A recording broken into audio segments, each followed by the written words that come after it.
A little bit more action for everybody else. And now we're in our tiny little picks and ban box. And the Hecarim is the first ban, so... Yeah, okay. Hecarim is the first ban, which is kind of interesting, actually. I mean, I guess Untara does have that Hecarim scariness to him, but... It's more about the jungle, actually, because CJ were running the jungle Hecarim, right. and carrying with it was Hecarim from Haru and Shen from Untara. Shen's been another pick that's been respect banned in other games, so we'll see if that's left up. ADD actually had a good Shen game himself. Right. Both these teams have had big wins with Shen, so we could see Shen as higher contested pick as first rotation on either side. True enough. So Victor banned out by MVP, Nidalee, and Rise over on the CJ side of things. Waiting for the final ban from MVP. A lot of power picks on the board. Again, could just be a target ban. It's just going to be a power pick, the Vladimir. Yeah. Karma is probably one of the biggest offenders still available. Nidalee banned already against Beyond. He got the MVP in Game 2 against Jinair with that jungle Nidalee. Let's see what it's going to be. Nidalee would probably make the most sense, like you're saying, against Beyond. I'd be a little bit worried about leaving that. Oh, Nidalee's already banned. I'm so distracted by the fact that we're on the screen during this. We should not be on the screen during this. It's going to be the LeBlanc man. It was LeBlanc, Shen as the solo lanes they really excelled with. LeBlanc gone means they don't quite necessarily have a massive power mid laner, but Azir is still available. And BDD so routinely has Azir available that I thought maybe they'd have to take it away as first pick. Now CJ have the option to take it in their first rotation on the red side. Yep, pretty much. Thinking about Hecarim, or rather Rek'Sai. How you doing? It's one of those days, man. I think the jet lag is starting to kick in. I'm going to be honest here. Rek'Sai getting picked up potentially by CJ, and I don't know. I mean, in a world where there's Aurelia, you take the do you Azir. really need to take the Fiora? You take the Azir, I suppose, too. But. I think Aurelia as a lane matchup isn't great against Shen. We already saw Trace try to pick Aurelia into Shen and get demolished against MVP, so maybe not a return to that. Will be the Azir for BDD. I believe maybe the first time this season, or a handful of times, it's been consistently banned specifically against BDD. Sure. Now MVP, they did play that Mumu once.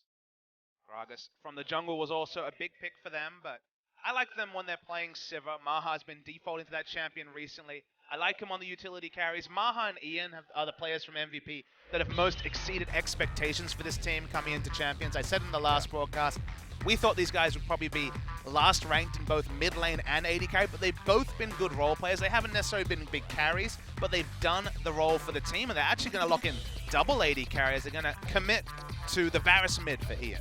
Yeah, Sivir, Varus, Shen will be good at kind of keeping both of those picks safe, I suppose, later in the game, theoretically.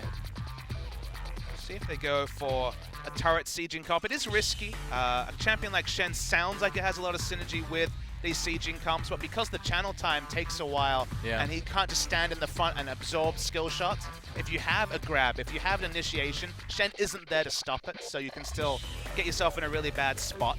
Well, do you think you could maybe run some sort of split pushing comp where you use the ultimates from Sivir and Varus to disengage rather than engage or chase people down? So you've already committed to Shen and Varus your solo laners. It's not going to be 1-3-1 because Varus is going to sit in the mid lane. Yeah, it's 4-1, yeah. But Shen as a 4-1 champion doesn't work because we haven't seen damage build on Shen. We haven't seen Trinity Force build on Shen. Wow. Yeah, Untara's one of the big-time Poppy players, but Poppy's been falling in a priority for sure. You see Varus, though, you want engage, and Poppy's still very good at charging in. So still has some initiation options with that Poppy. Poppy versus Shen. Definitely not much kill pressure in the top lane. It's not going to be a very exciting lane to watch, that's for sure. So maybe the Gragas for Beyond here. And not the Twitch. Unless it's jungle Twitch. Oh yeah. The dream. It's back, right? Well, Taric would be okay. The Gragas makes sense if you got double AD to just push people away, stop any initiation from the side of CJ. Obviously, we saw Beyond win MVP with aggressive Gragas play, which is still possible. This can be a pick champion to go with the Shen and the Varus CC. With Taric, there is a lot of pick options when it comes to getting CC, and then the chain is real in multiple different ways, and they will lock the Taric. Yeah. Could work out, and the Gragas as well. So CJ have actually left AD carry for last. This is something they would do with Kramer, it kind of suggests they want to look for a hyper carry. Well, Kog'Maw would certainly fit that bill.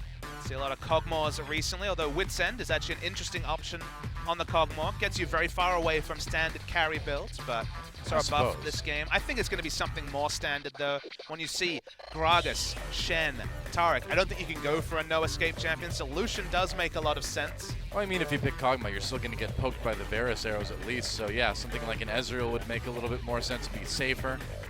Caitlyn, I kind of feel like would be in the same spot as a Kog'Maw. I mean, look, you have the net. Any champion with any sort of reposition, I think, is the minimum for CJ, but yeah, maybe they'll bet on something crazy, bet on the power of the ultimate from Azir, and they will.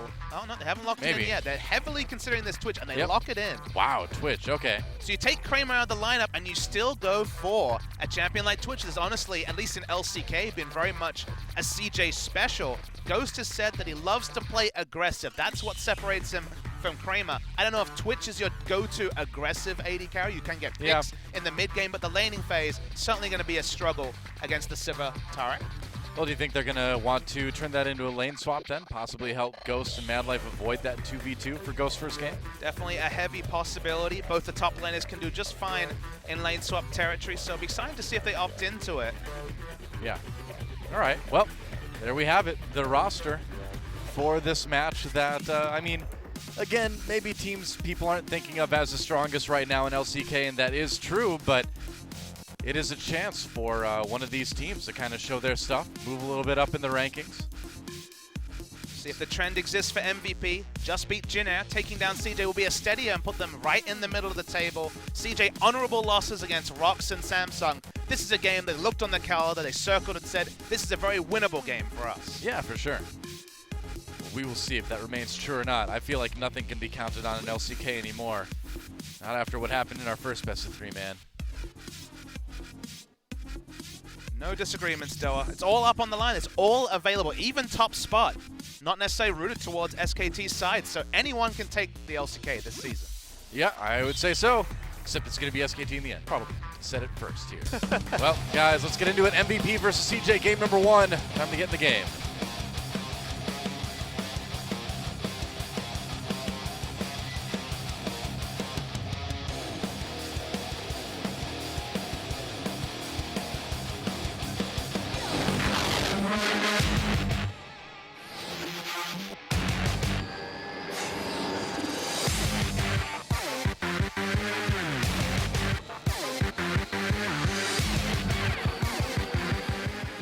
And an Ocean Drake. Seems like that's the Drake of the day. No Ocean clouds Drake. for us, Doa. I guess not. Not yet. I can't complain. So, one of the newest teams here in LCK versus one of the oldest in MVP versus CJ. And Ghost, his first game as a professional League of Legends player. And it's on Twitch, which definitely has a high element of risk. Not the strongest laning champion, so 2v2 action will be difficult for CJ, and that's why we see Ghost cheating towards top of the map to try and enact a lane swap for CJ Entus. So far, so good. Yeah, no big shock there. And Max once again on that Taric. Should be interesting. So I'm going to be interested to see the Shen and the Poppy tussle. To me, it's going to be a little bit like Shen versus Echo, and that Shen can just build pure tank and push out damage with a Q-Max, which now scales on defensive stats. So I think just on the nature of all tank items being nerfed basically in recent patches, carry items being buffed, and Poppy seeing targeted nerfs for patches upon patches, it seems to me like Shen will win the pressure war in a 1v1, but not with kill pressure or anything like that. It's probably true. As you can see from the stats on the screen, not the greatest win rates or KDs for either of these teams, and an early gank on the ADD, forcing the flash out of that Shen right away. Smart of CJ to wait for ADD to commit to a spell. He moved that big sword of his, the ninja sword, I guess you could call it, and was caught out. Well, now Mad Life just harassing beyond an ADD a little bit. ADD took the blue. That's awkward. That's not really what you want. No, that's really bad, actually. Yeah, he just came in and took it. Thanks a lot, ADD. So now, I mean, Gragas does have some pretty severe mana problems in the first clear, so it's going to really decrease the speed. Now, I mean, they were always going to go into a lane top or jungle follow after exiting lane, but not ideal to give Shen that buff. Slow into BDD. Ian sticking around for a lot of damage, but taking a lot on that Varus. Max didn't come in for the dazzle. So a little bit, I'm not sure what they were really, I mean, you can see kind of what they were planning, but it was very awkwardly executed. BDD was like, why is this guy taking free damage? I'm probably being ganked now. Yeah. It was not the most, not the cleverest gank we've ever seen. Looks like it will be the lane swap though, the trade coming in on the bottom, and top tier ones. You see in full display what's happened with the experience changes for the jungle camps. Ian is watching Haro in a ward, but the big story is that even though he took that blue, not level 2 pinged for ADD in the jungle follow, still level 1 when he goes to take down these turrets. Yeah, that's right. The top lane is definitely not benefiting anywhere near as much from the jungle follow as they used to. Which I think is a good thing. Jungle follows, as a strategic choice, should have a lot of punishment for dodging lane. Should only be, it's one of those things where when lane swaps make sense, you know, when for example Twitch doesn't want to opt into a 2v2, there should be a punishment somewhere else on the map rather than just everyone trading and being happy with that result. So I like it. That's what happens when you have no blue. It's much harder to jungle. Yeah, Beyond getting very low going after that Gromp. And Haru just kind of chilling in the mid lane, near the mid lane anyway. It's like, alright, I'm done with this. Turrets go down on each side. And it's kind of the lane swap we'd expect action-wise. In keeping up on CS despite appearing to take a lot of poke damage. So the other thing about opting into a lane swap with a Twitch lane is you kind of get two benefits. So you dodge the 2v2, we already outlined that early 2v2 is not something Twitch does well. The other thing to consider is that when all outer turrets are out, which is what will happen if we see MVP and CJ commit to top and bot respectively, then there's a lot more space for Ghost, once he hits level 6, once he gets one item, to get in there with the ambush and get picks. So Twitch really benefits from outer turrets being down because he can go for those early aggressive moves with his invisibility, and that's going to be the world we live in because it's going to be mirror turrets taken in just a couple of months. I don't know if I want to live in that world, Papa Smithy. With surprise rats everywhere? Yeah, that sounds kind of scary, man. I don't want to be surprised by any rats. Unless it's like Splinter from the Ninja Turtles who's going to teach me the martial arts. So you're okay with surprise knowledge bombs? Yeah, that's right. Lantara's being cute here. You see, as the jungle follow is happening, he's like, I'm just going to stay and get some experience. Yeah. Not many people check this bush. We saw this recently. It's really funny to see. Seriously. The hidden Poppy is the most experienced. That is exactly what's transpiring here. Yep. It's like, well, I wish I could do something about this turret, but I can't. If only MVP knew what an easy kill was awaiting them in that brush. So Ackerman, of course, was most famous for doing this back in the LMQ days in NA. One of the reasons that teams didn't do this in the past was, of course, you just pop in the jungle and get experience, but I already mentioned it. If you don't have a smite item, right now the experience you get from that jungle fall is actually pretty low, so hoping for experience here. Look, there's some worlds where you just die doing this, but you're going to get more experience doing this than in any other semblance of trying to enter lane, so it's actually probably the percentage right choice for Antara. Well, he's been able to keep up on levels with ADD's Shen, at least at this point. Will mean their tempo is slower in the lane swap. We see Taric switch back to bot, and Sivir there as well, so as long as they take it down, nothing will be lost from CJ, and yep, with the ambush buff will be turret taken to Answer and CJ. A little bit slower, but turret taken nonetheless. Yep. In the end, it's fine. Should be roll pretty even. Chains of Corruption on to BDD right away. Gets that Summoner Cleanse out of the way. Ian trying to maybe set things up for a gank a little bit later. It's a good trade. All for a Summoner. Also, if you hit the next Chains of Corruption, you also have the fact that there's no real way to stop the Gragas ult from hitting, because then you won't be able to flash during that. Yeah, that's true. Route from the Chains of Corruption. So MVP with an opportunity to maybe go and grab the Ocean Drake at this point. They push up bot, then they certainly will have that. From looking to help mid, Twitch is looking to pick up some minions, so they're always going to have a pretty comfortable wave clear advantage. So more options available to MVP in the early game. And a good poke from Ian. Whoa, BDD going in. Nice. Ultimate gets the Emperor's Divide. Ian has to pop that heal to try to get away, flashing back over the wall. good escape from this Varus, and he will actually make it out. That was a tricky play from BDD, but Ian was just ready for it, I guess. It's the reason why we've always been so optimistic about BD is his aggressive mindset. He's another mid laner who's looking for the kill. Faker's this kind of mid laner, Mickey's this kind of mid laner, and it's nice to have another one in the league like BD.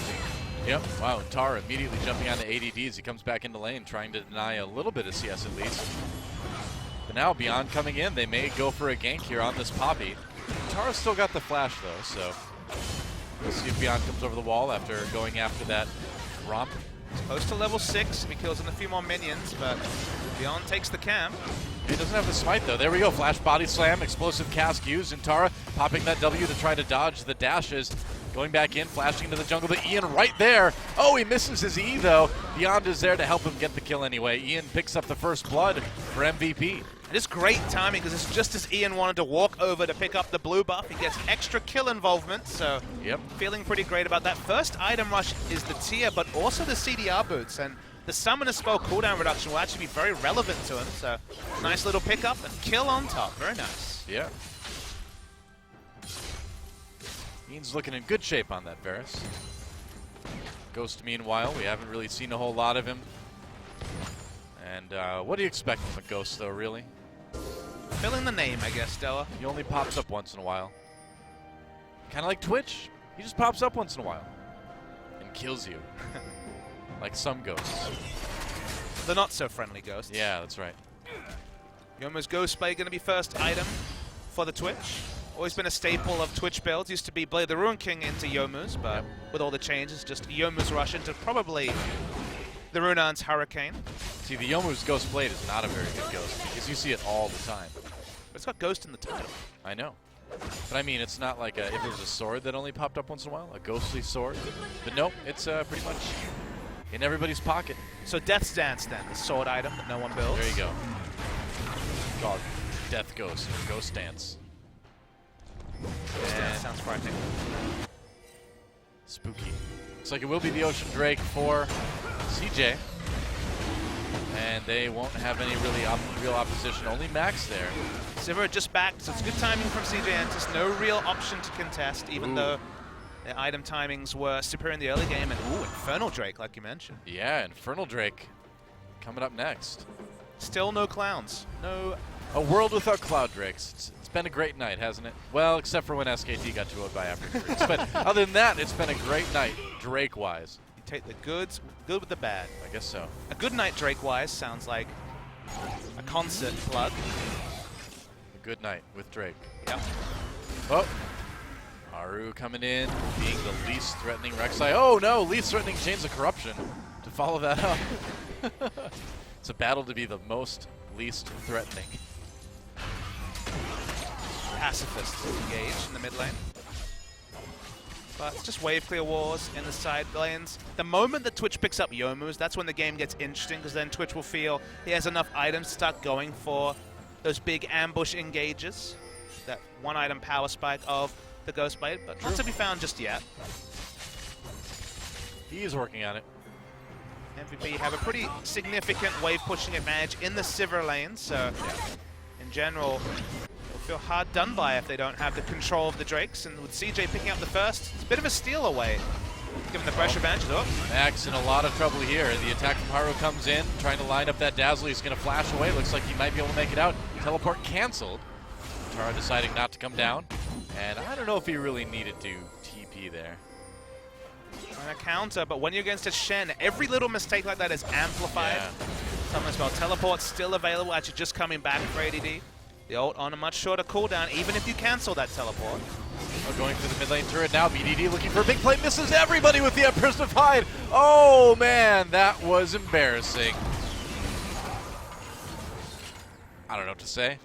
That's just BDD's worst nightmare, man. He did his best Phoenix impression, but he missed everyone. He missed 4 people with an Emperor's Divide. Ouch. Yep. We don't have player cams for this game, but the facepalm is probably real. I know. That's one where your face is permanently buried in your palm for the rest of the game. You have to play with one hand after that. So Mato will do just great. He's famous for playing with one hand. I guess so. I guess so. Well, you know, props to BDD for trying to make plays.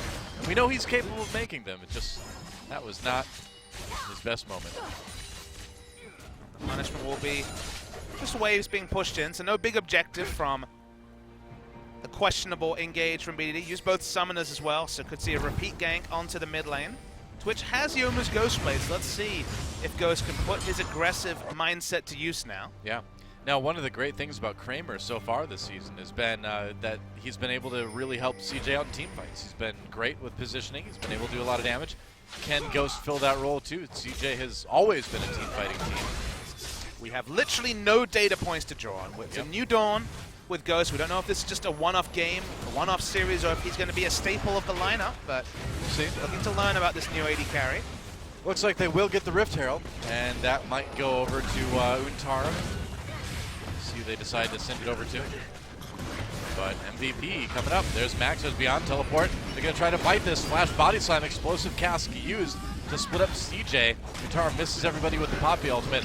Are they going to keep chasing? This is kind of a, wow, actually, nobody gets the buff. Ha! The enemy team can't pick it up, so this stays on the ground. Time's out. There was a big disconnect between members. Varus wasn't anywhere near the fight.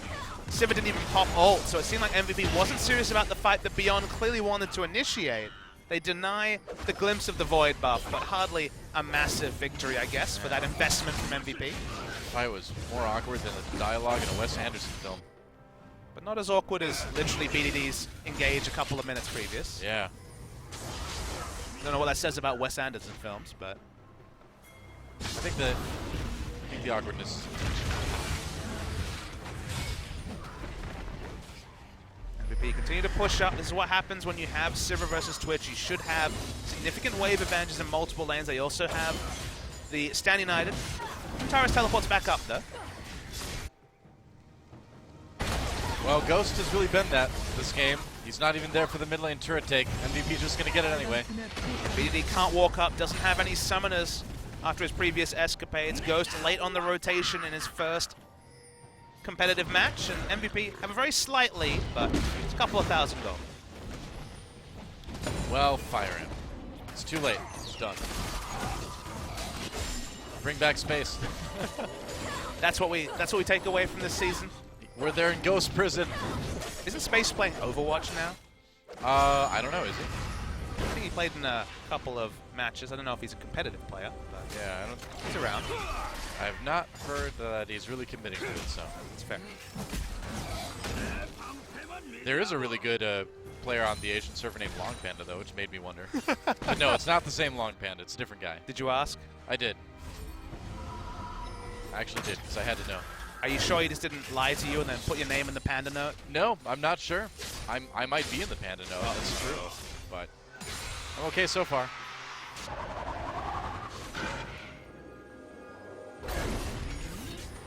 And it's Infernal Drake time, and everybody wants the Infernal Drake. CJ has Haru in position right away. And are they going to start it? Yes, it looks like they will. Beyond in position. This is going to be bloody. CJ has to back away. Infernal Drake taking some damage. CJ has the positioning, though. MVP coming in. They want to take it. They do not take it. CJ manages to grab it. Max goes in deep. Gets low. They survive for now. The Braum ultimate comes in, and now CJ turning it around. Exhaust onto Goso. Gets caught.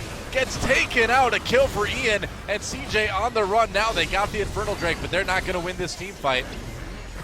BDD forced to use that Emperor's Divide just to disengage. And not the most impressive positioning for Ghost in his first team fight ever.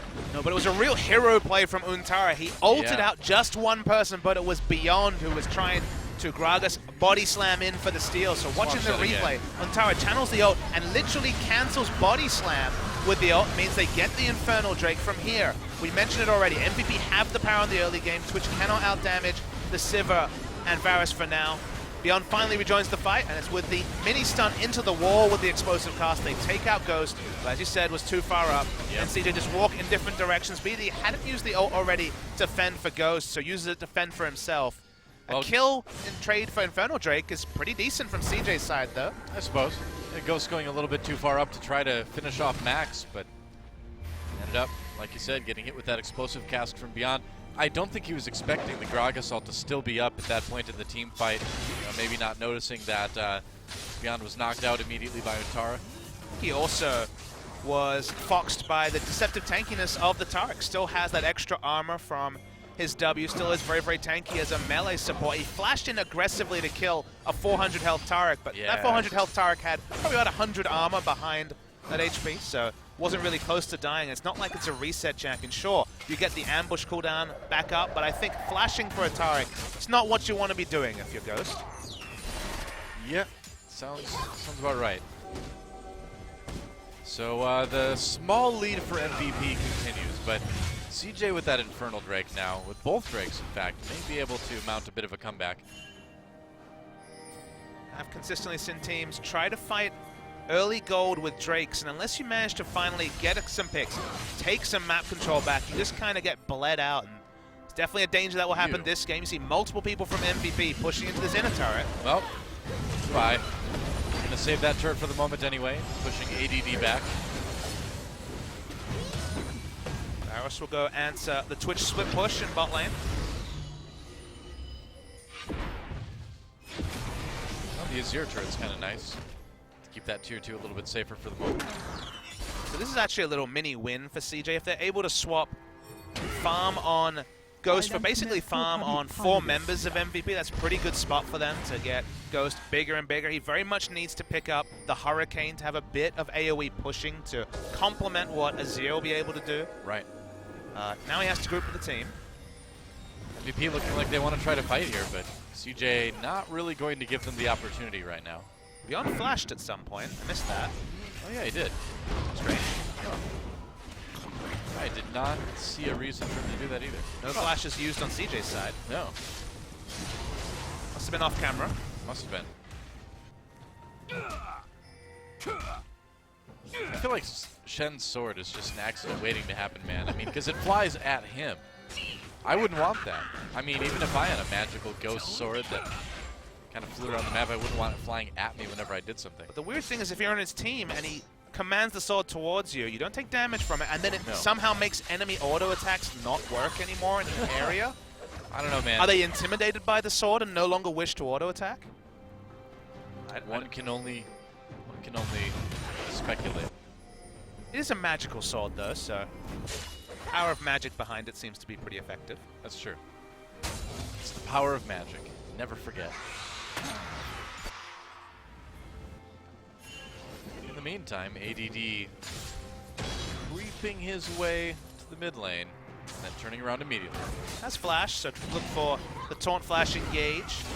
And MVP have a lot of pick CC, so once CC resonates, they are very likely to pick up a kill. With that sort of game plan, you push up your pink wards, you get exclusive vision, then you look for that first kill, and then the Baron. That's the plan right now for MVP.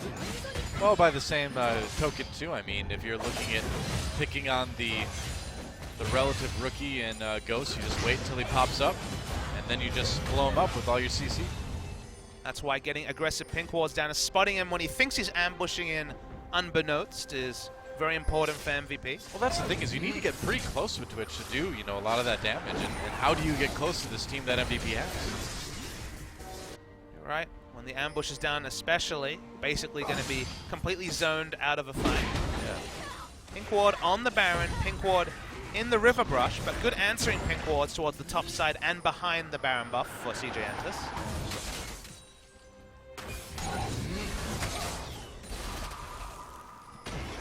Item timings not necessarily massive just yet. Ian does have a Mana Moon and the Yoma's Ghostblade, so 2 items completed for the Varus. Just waiting for MVP to really push up their vision and look for those picks, because 3 pink wards are sticking on the red side jungle. With the power of MVP's early game, they should be able to contest these wards a lot more effectively than they have. I'll have to see what Drake is next to. Not gotten a glimpse of that yet. But it's up in about 5 seconds. CJ don't seem too interested in it, given that they've sent Twitch the top lane. That may give us a clue about what Drake it might be. It is. It's a Cloud Drake. Yay! Wow. Our first of the night. Oh, MVP going for it. This is their big moment. Will they be able to take it down? Their first Drake of the game. and they will take it. The Cloud Drake going to MVP. And another one to follow it up, Doa. Wow. That's amazing. All right, so they're a little bit quicker. See what they can do. Well, if they decide to go to mid lane, they'll get there quicker, Doa. Yep, that's true. A whole 0.5 seconds. Ooh, makes a big difference. Ian. Ooh. Nearly poking BDD. Tara's looking for a flank. Will be spotted potentially by the blue trinket ward. Yeah.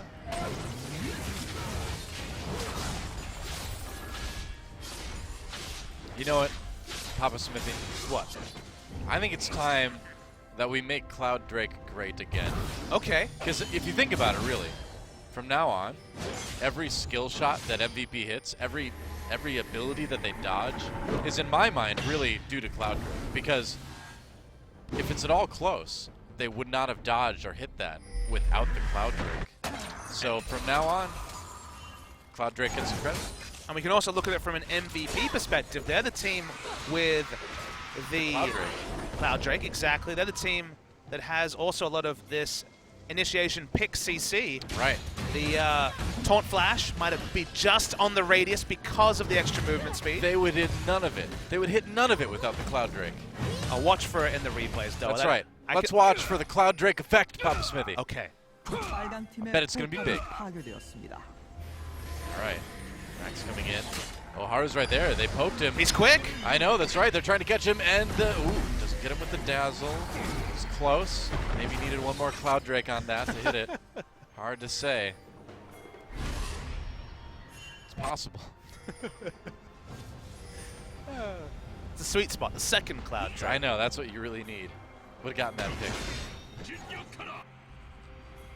All right, CJ rotating up to the top lane now. Oh, they might find Maha.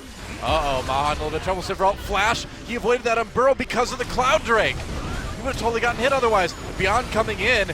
That's the explosive cast onto Haru. Trying to take him. Oh, Dazzle does not hit, but they still get the kill anyway. Maha lands it. Utara comes in on that Poppy. ADD going deep, man. He's getting aggressive on the Shen. Beyond coming in. Doesn't hit the body slam. Needed another Cloud Drake on that one.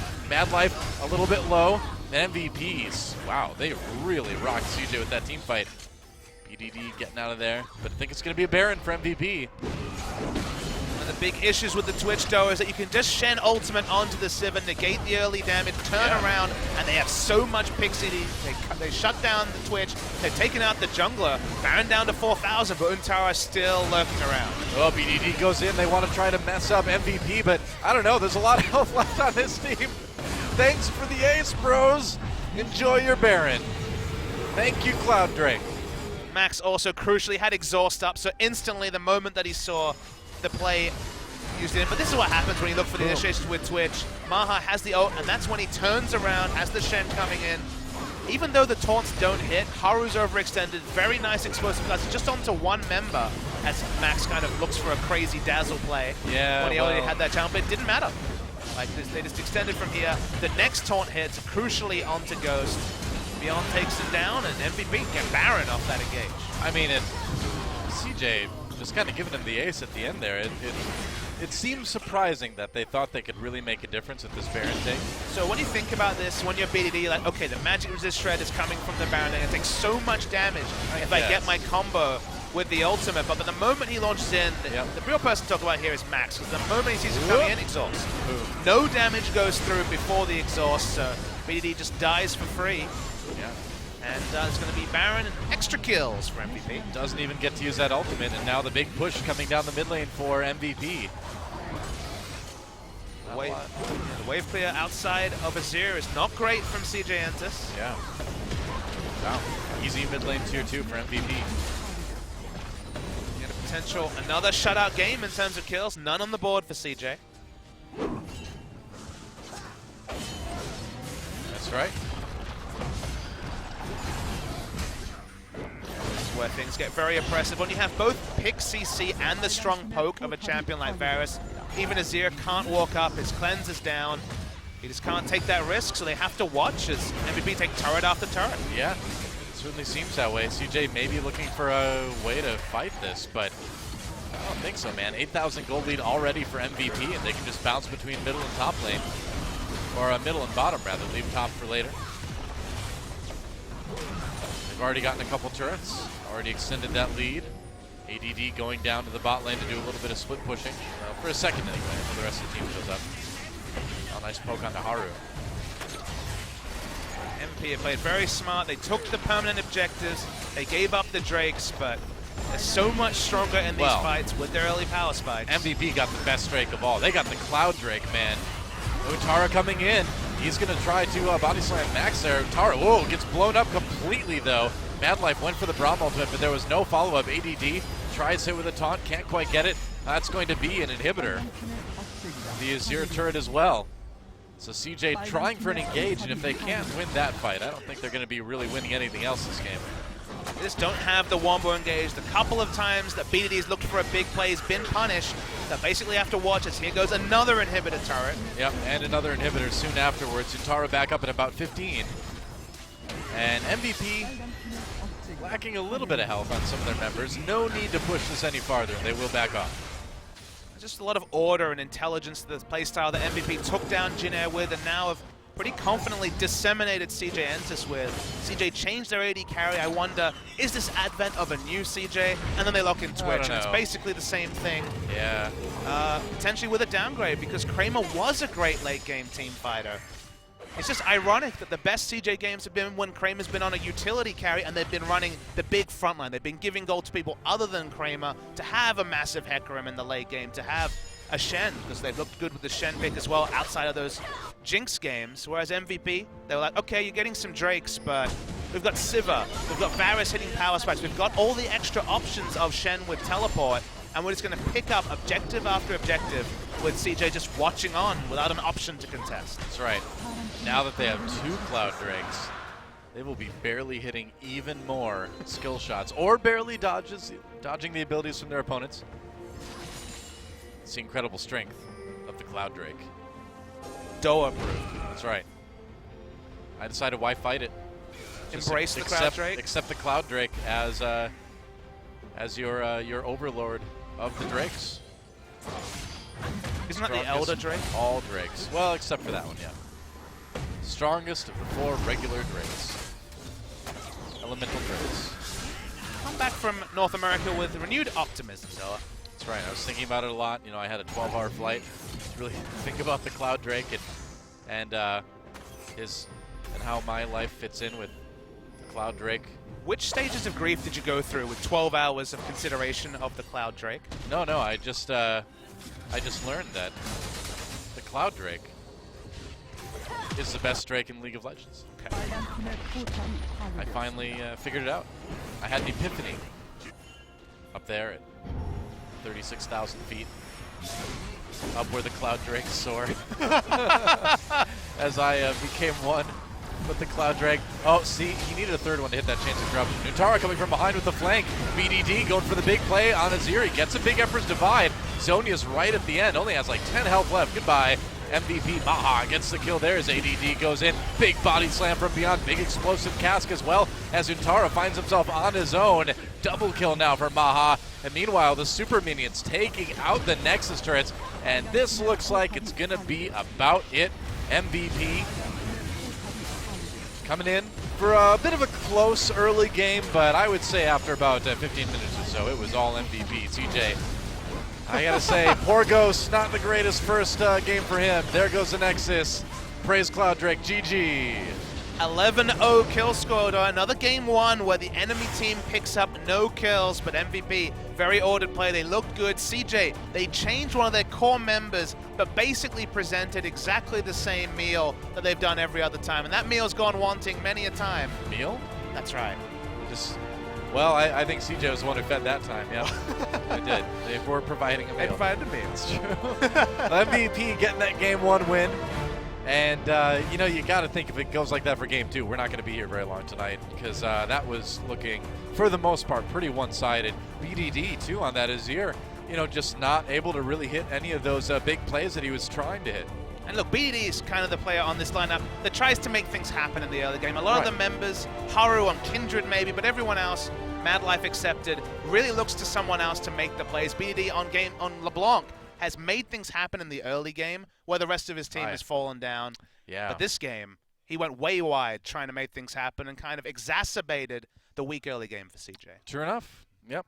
So what do you do? If you're CJ from here on out, I mean, do you just put Kramer right back in again for game number 2? I think you probably give Ghost a bit more experience. It's only one game. It wasn't a great start for him, but, you know, you've got a lot of season left. You're probably not looking at going very far in the playoffs if you even make playoffs, so might as well get this guy some experience. That's what I say. I think it's more harm than good if you take him out before game 2.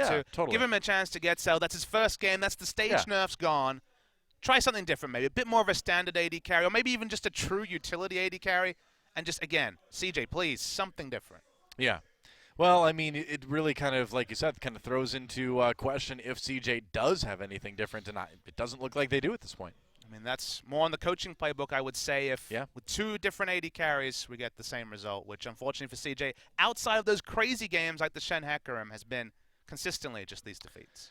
Yeah, well, we will have to see what happens in game number 2 when we come back to see if CJ can tie things up. Don't go anywhere, guys. MVP versus CJ coming back in just a few minutes here on LCK Summer on OGN. We'll see you then.